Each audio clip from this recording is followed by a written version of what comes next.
Hi friends, నేను మీ chicken shop రెడ్డిని. ఈరోజు లంచ్ టైంకి ఏమేమి తింటున్నానో చూస్తారా? వైట్ రైసు, నల్ల వంకాయ కర్రీ. నల్ల వంకాయ కర్రీ అని ఎందుకన్నానంటే, ఈ వంకాయల్లో అనేక రకాలు ఉంటాయి. ముళ్ళ వంకాయ అని, ఇంకోటి తెల్ల వంకాయ అని, ఏదో ఉంటాయి రకరకాల 3-4. ఈరోజు నల్ల వంకాయ. ఈ నల్ల వంకాయ కర్రీ చాలా అద్భుతంగా ఉంటుంది.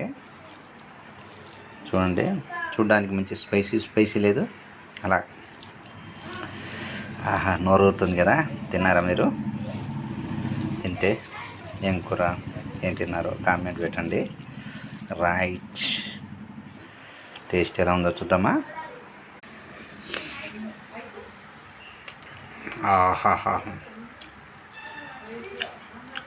ప్రసాదం, మహా అద్భుతం. వెజిటేరియన్స్ కరెక్ట్గా చేసుకోవాలి. నాన్ వెజ్లు ఏవి పనికిరవు, అలా ఉంటాయి.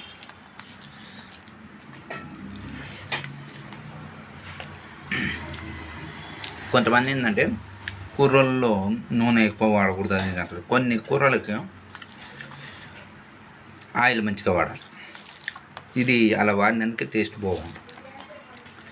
మనం తినే ఆయిల్ ఏమంత ఉండదులే, ఇంత పీల్చి పిప్పి చేసి వచ్చింది మన ఆయిల్. ఓ 2 చుక్కలు ఎక్కువ వేసుకుంటే ఏం కాదు.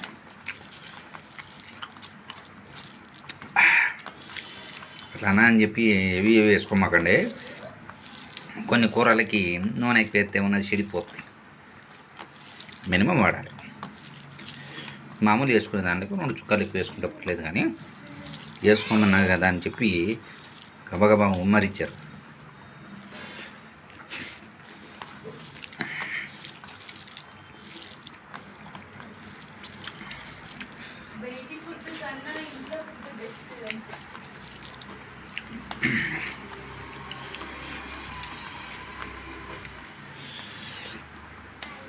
నిజంగా చెప్తున్నా, అద్భుతంగా ఉంది.